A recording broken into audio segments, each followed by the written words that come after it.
This is CGTN, China Global Television Network.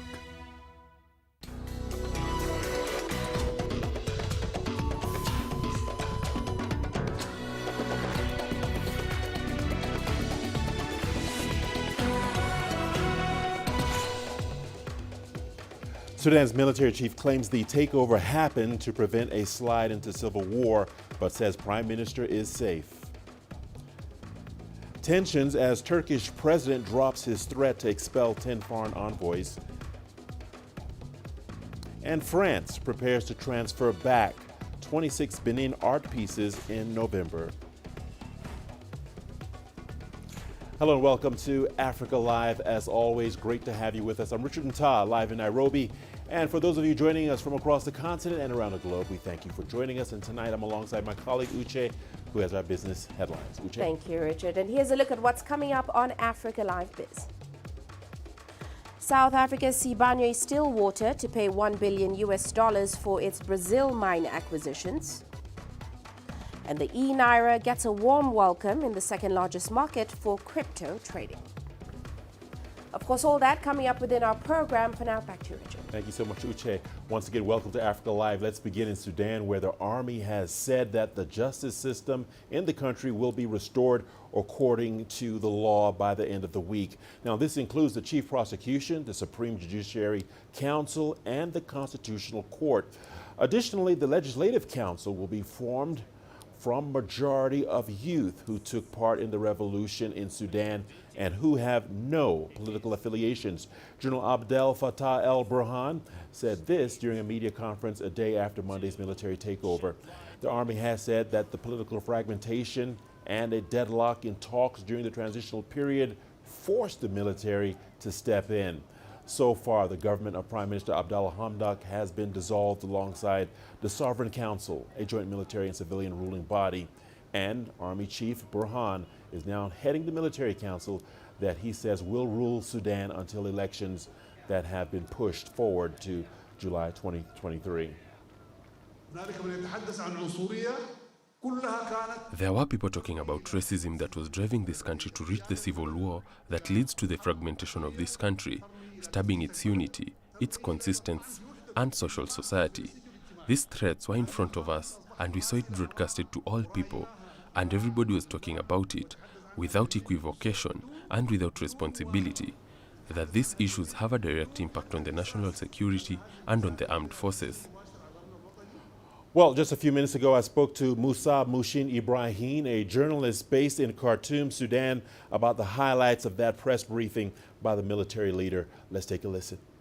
The press conference is about the declarations about what's happened on Monday for the corps. So the General Al-Burhan was declared that he dissolved the Sovereignty Council and the ministry. And he was saying, we will give the Prime Minister, Abdullah Hamdok, 3 options: to quit or to expand the participations.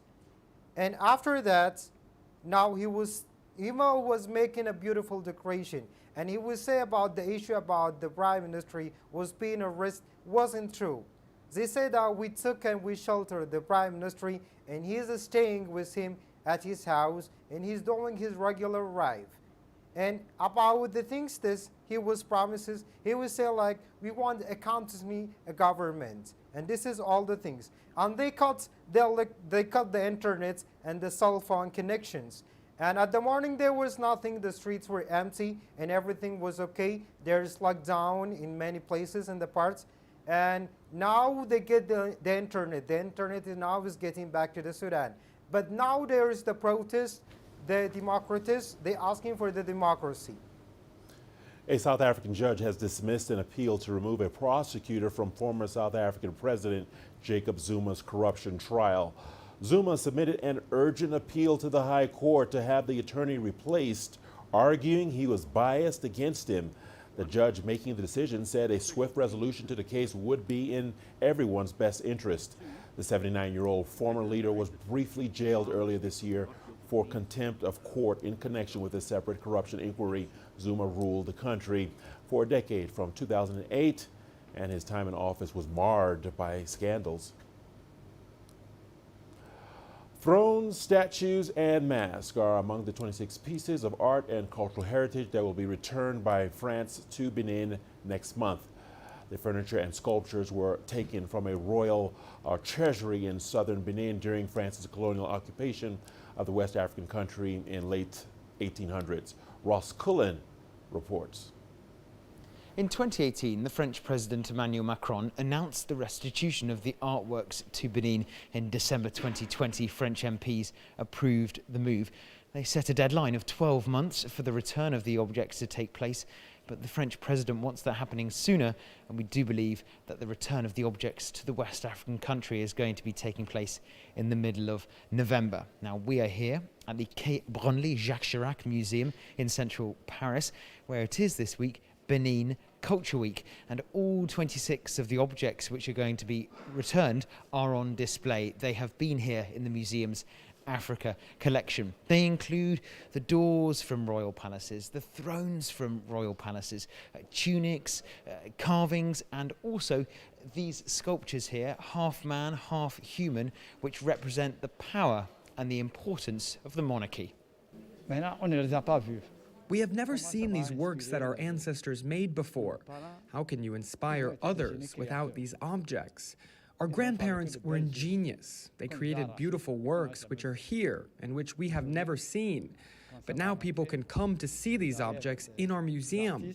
More visitors will come. More people will be inspired. A museum without works of art or visitors makes no sense. As part of its colonial expansion across Africa in the late 19th century, France fought 2 wars against modern-day Benin, which was known at the time as the Kingdom of Dahomey. During the Second Franco-Dahomeyan War in 1892, the commander of French forces, General Alfred Dodds, confiscated the 26 items as the spoils of war. Now, the royal palaces at Abomey in southern Benin, which is where the French soldiers looted the items, are considered by UNESCO to be World Heritage Sites. The United Nations Cultural Agency says that the royal palaces are of great historical and cultural significance. However, there are museums such as the Louvre here in Paris, just across the other side of the French capital, and the British Museum in London, which have strongly opposed any law which would require them to send back their cultural artefacts to the countries of origin. However, critics of the West's colonial-era collections have welcomed this move of restitution by the French government. Ross Cullen, CGTN, Paris. Turkish President Recep Tayyip Erdogan has eased off from his threat to expel 10 foreign envoys over their joint statement of support for a jailed civil society leader. Erdogan claimed the envoys will be more careful in their statements on Turkey's sovereignty, mentioning his country won't accommodate anyone who disrespects the country's independence. There has been fears of a diplomatic crisis with threats to expel 10 ambassadors, including those from the U.S. and France. China says it is willing to work with the international community to push for an Afghan-owned and Afghan-led peace process. Chinese Foreign Minister Wang Yi was speaking in Doha with acting Foreign Minister Amir Khan Muttaqi. He said China is ready to help the Afghanistan deal with the difficulties it is facing. He said China has already sent a delivery of humanitarian aid to Kabul, and it is willing to provide more help and support. The two sides discussed cooperation on rebuilding the Afghan economy and countering terrorism. The leaders of the Association of Southeast Asian Nations, ASEAN, have been holding their annual summit virtually under the leadership of Brunei. Only representatives of 9 of the 10 members took part due to a rift with Myanmar's military rulers, as Rian Meltzer reports from Kuala Lumpur. Efforts to ensure that the ASEAN region rebounds swiftly from the economic impact of the pandemic should have dominated the leaders' summit.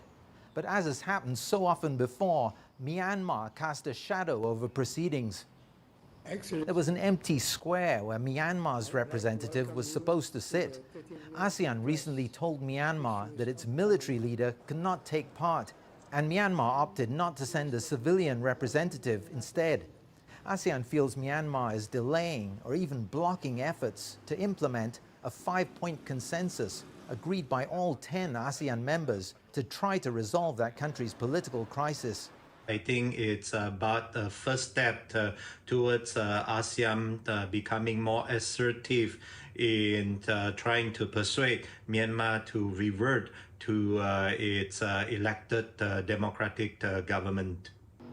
On the economic front, some leaders are pushing for the creation of a regional travel bubble, with ASEAN virtually having cut itself off to foreign visitors since early last year and just cautiously reopening on a piecemeal basis. Jika semua negara ASEAN segera memfasilitasi mobilitas masyarakat dengan aman, roda ekonomi bisa kembali bergerak. Indonesia juga telah membuka secara bertahap Bali untuk safe tourism dengan protokol kesehatan yang ketat.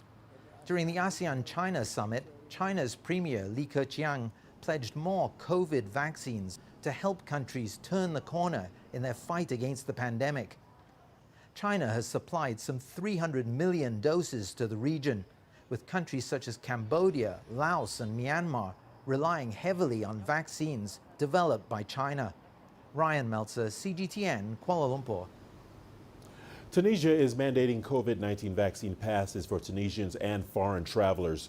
A presidential decree issued Friday said officials, employees, and visitors are required to show a card proving inoculation against the coronavirus. It is required to access public and private facilities. Adin Shwalshi reports. The president of the COVID-19 vaccination campaign and head of Pasteur Institute in Tunis explained that vaccine pass will also be required to enter malls, cafes, restaurants, bars, hotels and tourist resorts. The vaccine is not compulsory.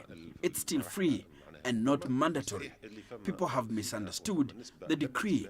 Yes, many citizens are vaccinated. They can resume a normal life and go anywhere, just like vaccinated tourists. However, the state will not impose the vaccine on those who refuse it, but they will not be allowed to enter any closed private or public facility without the pass. People have to take responsibility for their choices. Hashmi Luzir added that there are some people who can't get a COVID-19 vaccine for medical reasons.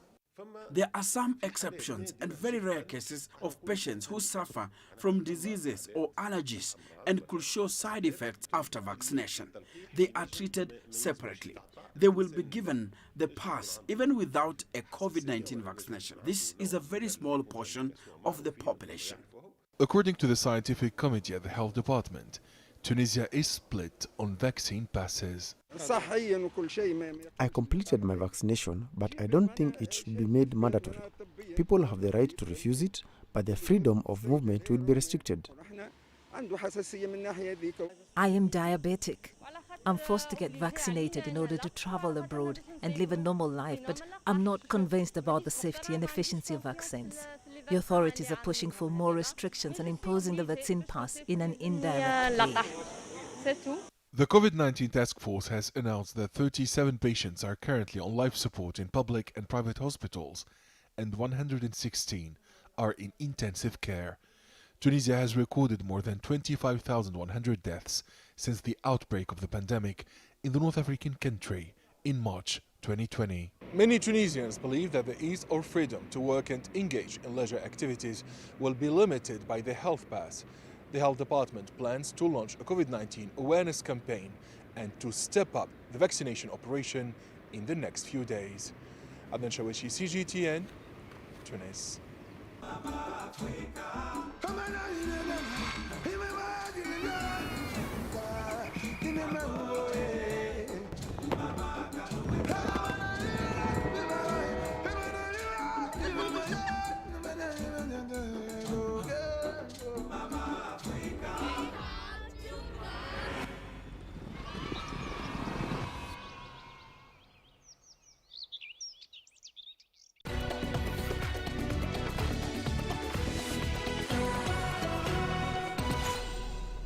Let's go to Senegal now, where over 200 women took to the streets over the weekend to march against climate change.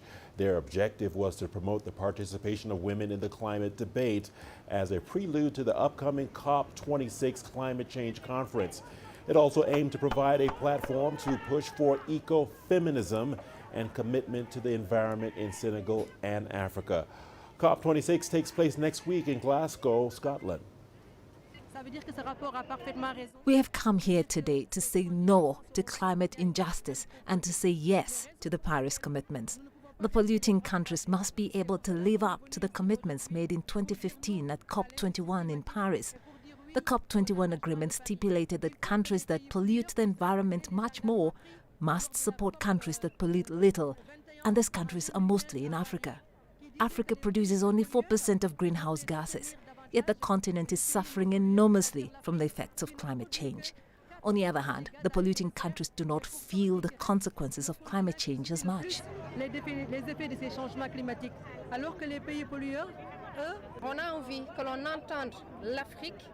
We want Africa, and especially women, to be represented in the major world bodies. Men are in the majority at all summits. Women are marginalized even though we have a lot to say, and we fight daily for the survival of the family. Today, our forests, our livestock, our rivers, our fish resources are disappearing. All this is due to climate injustice, and in this situation, it is important that the voice of women is heard. So I hope that we will be heard and that we will not need to fight any more battles about climate change. Restoration of China's seat in the United Nations was an epic diplomatic battle. A journey fraught with obstacles. Yes! Africa's support was crucial. Victory saw a new era in China-Africa ties, founded on a common future and shared prosperity.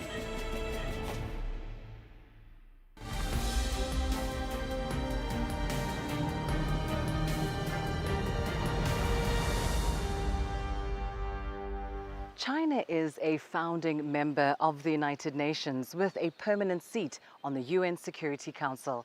In this episode of Panorama Africa, we take a look back at China's history with the organization and the Security Council and what that means for Africa today.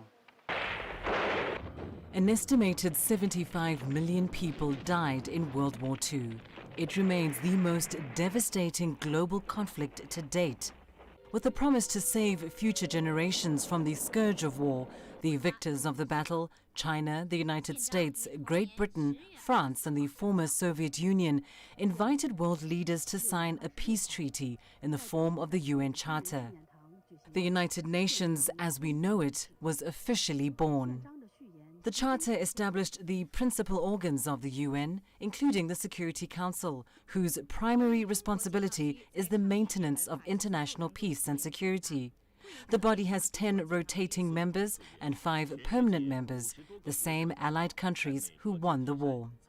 As international relations expert Victor Gao explains, this is an act of paying homage to history.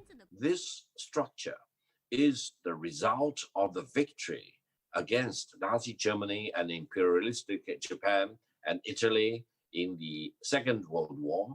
So this is based on bloodshed and sacrifices of these 5 allied countries in the Second World War. This historical heritage needs to be fully respected. China's relationship with the UN took a turn in 1949 due to internal political events that shaped the current Chinese nation. The Communist Party of China won the Chinese Civil War and established the People's Republic of China, declaring itself the sole legitimate government of China. The Kuomintang, or Chinese National Party, retreated to the island of Taiwan. Even so, the UN retained its representatives in the UN and Security Council. The matter finally came down to a vote, and with the help of 26 African UN member states, the People's Republic of China finally resumed its place in the UN on the 25th of October, 1971. Yes. Cameroon? Yes. United Kingdom? Yes. Yes. Yes. With the support of very important support from African countries and other countries in the world, China, that is the People's Republic of China, resumed its membership in the United Nations in 1971, not only in the General Assembly of the United Nations, but also, very importantly, in the Security Council of the United Nations. I was director of the legal. Former Tanzanian Prime Minister Joseph Sinde Warioba was present during this historic occasion. I was in New York, and after the vote, there was jubilation. No, but it was an important occasion. For us, it was very important because our relationship with China was very good. China is one of the countries which helped us. Africa has had a mixed relationship with the UN Security Council. Of the 30 sanctions regimes applied by the group to maintain or restore peace and security, 19 have been imposed on African countries, ranging from economic sanctions to arms embargoes, travel bans and commodity restrictions. Without a permanent seat at the UN Security Council, Africa has had to manage its affairs through non-permanent seats. The likes of Kenya, Ghana, Nigeria and South Africa have represented the continent at least twice each on the Council since 1966. But with Africa occupying so much of the Security Council's agenda, some argue that the continent deserves a permanent seat at the table. Please raise their hand. However, experts both in China and Africa agree that African nations do have a unique ally at the table in the form of China, the only developing country on the Security Council and the only country not to have pursued a colonial, imperialist or Cold War agenda with Africa. If you talk about countries like Great Britain or France, they were imperialistic countries in Africa, each having more than dozens of colonies in Africa, leaving behind them a history of tragedy and exploitation, etc. For the United States, they had several hundred years of bad, notorious history of enslaving African people, turning the Africans into slaves. This is truly a major tragedy for mankind and a crime against humanity. Whereas for China, as far as China is concerned, there has never been any institutional discrimination against Africans or against people of color. And this is very important. And this makes China a very unique country among the 5 permanent member states of the Security Council of the United Nations. And this also has made sure that China can rise up on the occasion and defend the fundamental interests of the African countries as a whole and promoting peace and stability in Africa without any hesitation and without any liability and without any skeleton in its closet. In Africa, we were preoccupied with winning our freedom. The independence movement, which started in the 50s, intensified in the 60s and 70s, that was the preoccupation of Africa. And during that time, China was one of the countries which really assisted the freedom movements in Africa, whether by training or providing the material in order to gain independence. China played a vital role in that one. Today, China continues to play an important role in Africa. China is the second biggest contributor of funds to the UN's peacekeeping operations and provides more peacekeeping personnel than any other permanent member of the Security Council. In May this year, at a UN Security Council open debate on peace and security in Africa, Chinese Foreign Minister Wang Yi called for continued support for African countries in seeking African solutions for African problems. Furthermore, he called on the Security Council to actively provide peacekeeping funds for Africa, support the AU's peace operations, and help Africa enhance its capacity for peacekeeping, stability maintenance, and counterterrorism. Beyond security, China and Africa have proven to be strong partners, cooperating in many different fields, from trade and infrastructure to education, health and culture. Now the emphasis was on economic cooperation and other important issues of international concern. And China has done that, is still cooperating with the African countries, with the developing countries, in order to develop. It is, and as I said, we cooperate without any threats, without any pressure. The litmus test, as far as China is concerned, as a permanent member state of the United Nations, is that on the one hand, we want to avoid any interference in domestic or internal affair of any sovereign country in Africa. On the other hand, we want to make sure that sufferings and turmoil and instability, wars, etc., can be contained and losses of life can be minimized, if not brought down to zero. African soldiers did contribute to the war efforts that inspired the emergence of the United Nations. But countries around the continent often feel marginalized when it comes to decision-making on global matters. But the efforts of friendly and powerful nations on the Security Council, like China, have helped the continent make landmark achievements. The African Union and other regional bodies are now at the forefront of seeking local solutions to local challenges, better placing the continent in a position to apply the rule of law and chart its collective economic and social agenda. After all, it is our world. Lindy Mtongana, CGTN, Nairobi, Kenya.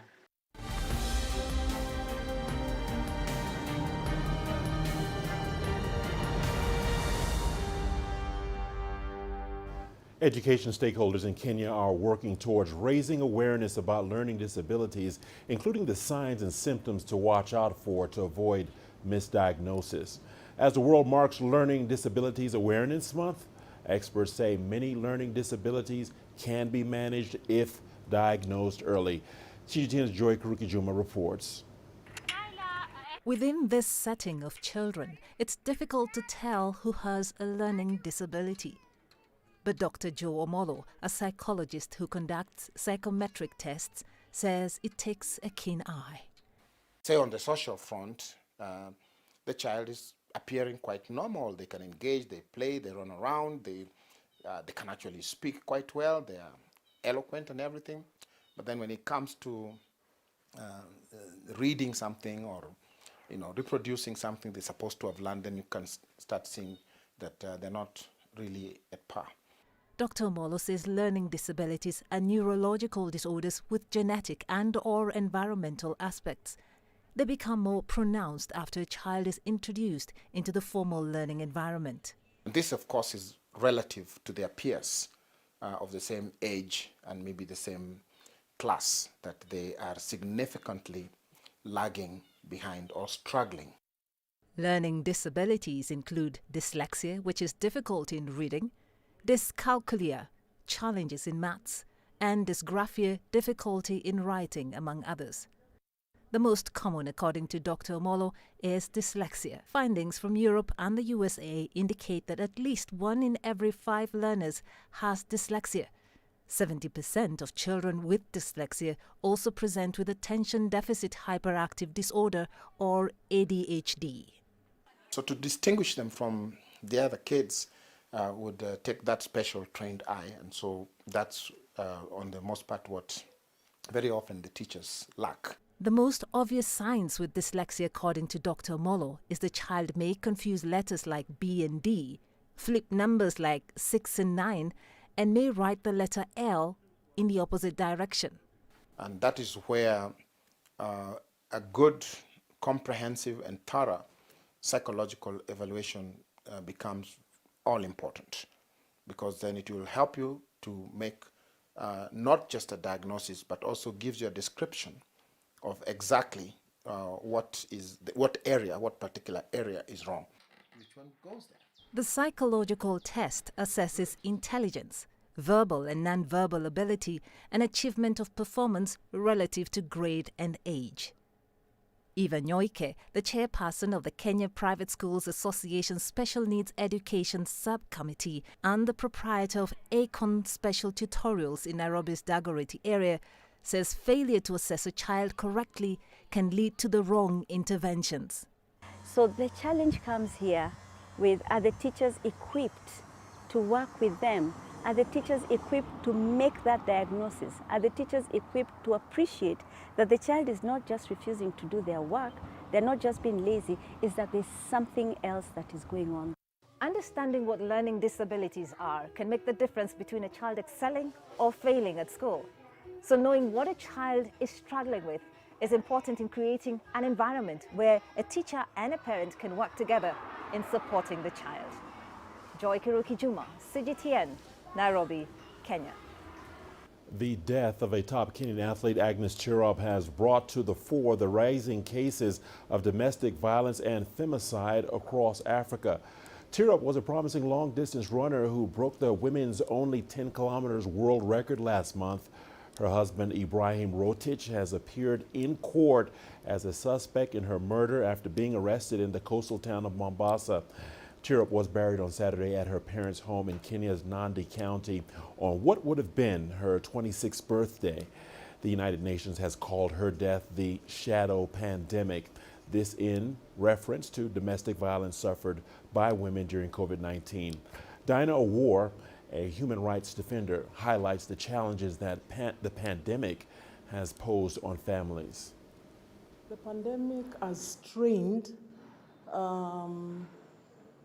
so many people in terms of resources, economically. For example, in Kenya, we had the lockdowns. So many people could not do their businesses.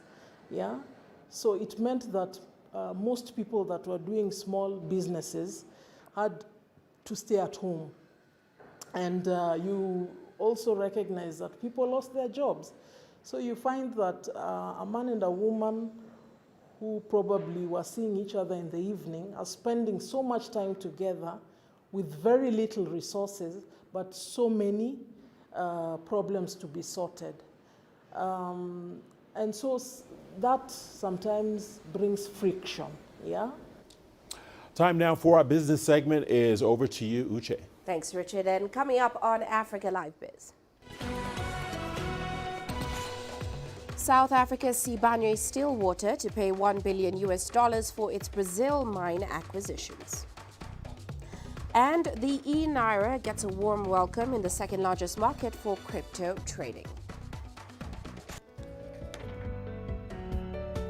China's coastal industrial centers see new potential, with manufacturing flourishing by the sea. From protecting the ocean environment to boosting the marine economy, new innovations seek sustainable development. Along the coast of the Yellow Sea and the Bohai Sea, CGTN presents Tides of Change Part 3, our ultimate trip to discover a promising future. Africa is the nexus of enterprise, and global business will tell you why it matters. From the mega investment projects to multi-billion-dollar mergers and acquisitions. Africa today collects, just in terms of revenues from taxes alone, $545 billion a year. If you take 10% of that and you devote it to the energy sector, problem solved. All this on Global Business, weekdays at this time on CGTN.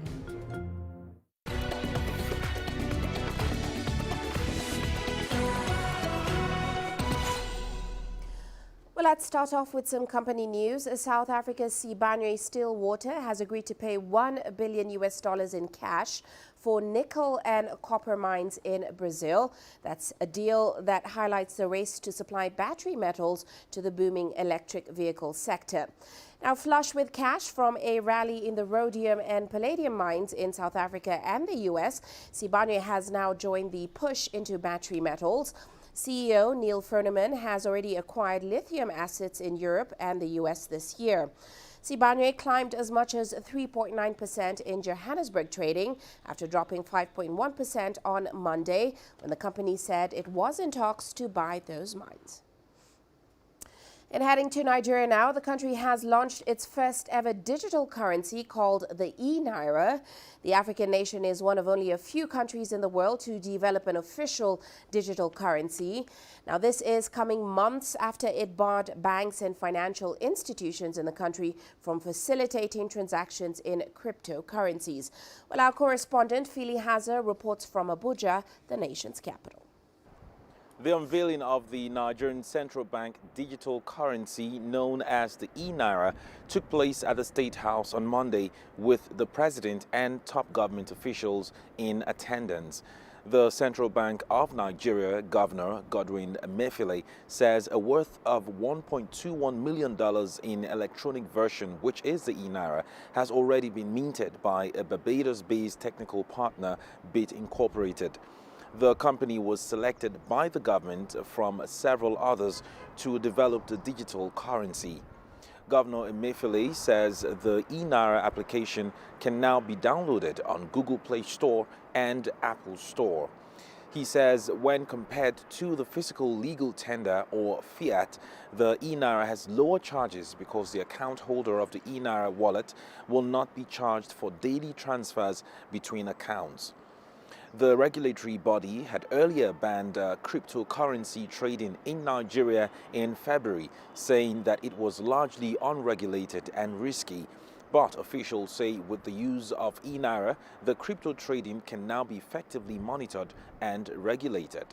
The Apex Bank had earlier announced the launch of the digital currency on October 1, but postponed the launch due to activities for the country's independence, which falls on the same day.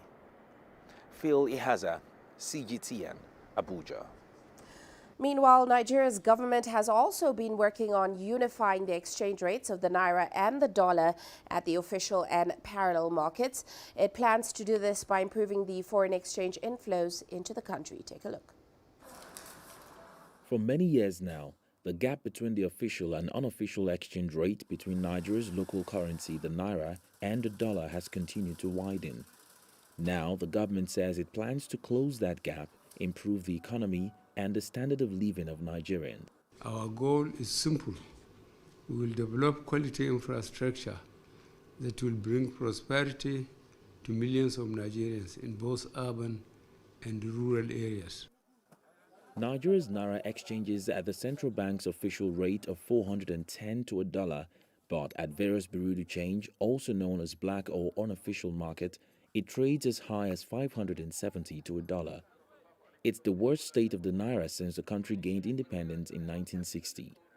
The gap between the CBN rate and what is obtainable at the black market has worsened investor confidence. It has also caused inflation of goods and services as Nigeria's economy is largely import-driven. So the government is actually looking at the fact that oil prices, oil price in the international market has actually gone up, and would like to cash in on that.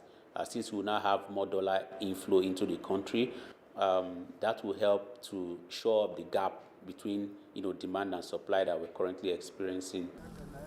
Crude oil, which is Nigeria's mainstay, is currently selling well at the international markets.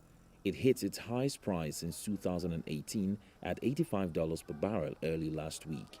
But experts say beyond depending on proceeds from oil, the government needs to revamp other sectors like agriculture and prioritize tackling insecurity.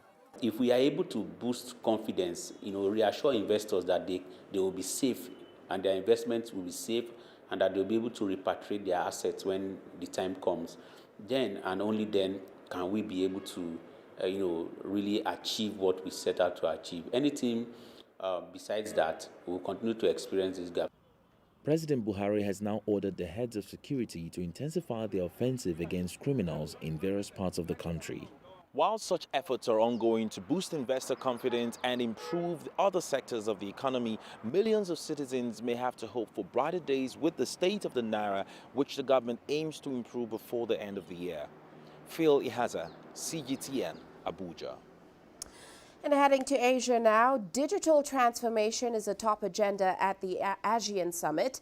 Of course, the pandemic exposed the dangers of relying too heavily on labor-intensive industries. The ongoing labor shortages in several countries has now added urgency to increasing the use of automation, robotics and artificial intelligence, and also transitioning to Industry 4.0. Well, Rian Melzer now reports from Kuala Lumpur. With increased automation, Malaysia's glove industry has sustained annual double-digit growth for a decade without increasing its workforce. But throughout ASEAN, many industries are still far too labor-intensive, as the pandemic has exposed, something ASEAN's leaders know needs to change. The World Economic Forum says ASEAN is the fastest-growing internet market in the world, and e-commerce and e-payments have boomed during the pandemic. It's a start. That's the positive outcome of the current pandemic, in the sense that it has emphasized the need for faster pace of digitalization, especially in terms of closing the digital divide between countries as well as within countries, between the urban and rural areas. ASEAN faces a yawning gulf in skills and technology adoption, with Singapore at one end and Cambodia, Myanmar and Laos at the other. Analysts say ASEAN countries need to leverage on the know-how and investment of countries such as Germany and China to speed up the transition to Industry 4.0. The lack of digital skills is a major impediment to ASEAN moving forward with digital transformation. So the focus on training that many of these overseas companies have been providing will be very useful.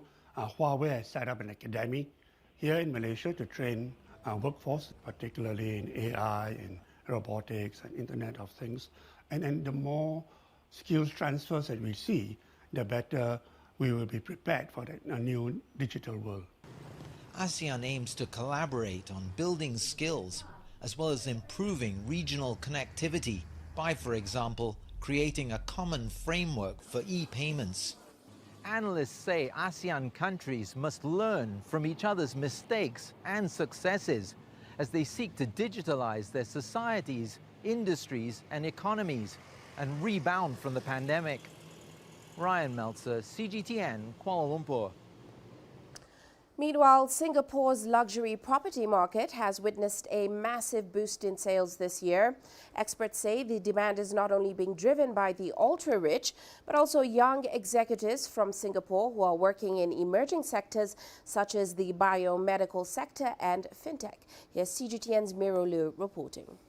Despite facing its worst recession on record amid the pandemic, luxury home sales in Singapore hit a 10-year high in the second quarter of 2021.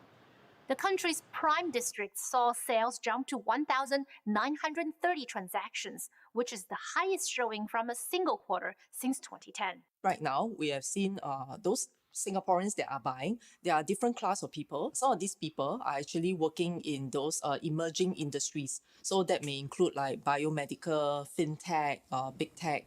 Some of the industries, they are still doing very well or even better because of the pandemic.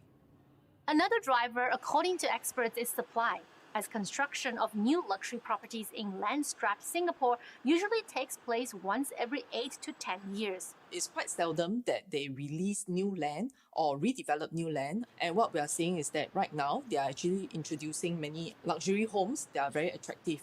Buoyed by strong demand, new and resale luxury properties have seen a spike in prices. In the first 3 quarters of this year, 74 buyers spent more than 10 million Singapore dollars on their new home. Even a one-bedroom apartment in this luxury condo project in the heart of Singapore would cost $1 million. Still, half of the units were sold on launch day alone. Property agents say the market is hot these days thanks to local buyers as well as foreign investors who want to park their cash in a safe haven. With a high vaccination rate and a robust healthcare system, Singapore ticks all the right boxes for international investors. So much so, they don't even mind paying the additional stamp duty of 20% that the city-state levies on foreign buyers. Singapore is a very attractive country to most of the foreigners, being it is in a very good location. We have very stable politics, no natural disasters, and we have a very good education system. And during this pandemic, we have also seen the death rates being very low. Agents also pointed out that unlike pre-pandemic times when people would choose homes closer to their offices, they're now looking for more spacious and less noisy locations. Industry insiders are optimistic that further reopening by Singapore and the resultant economic rebound might further boost the sales of luxury homes here.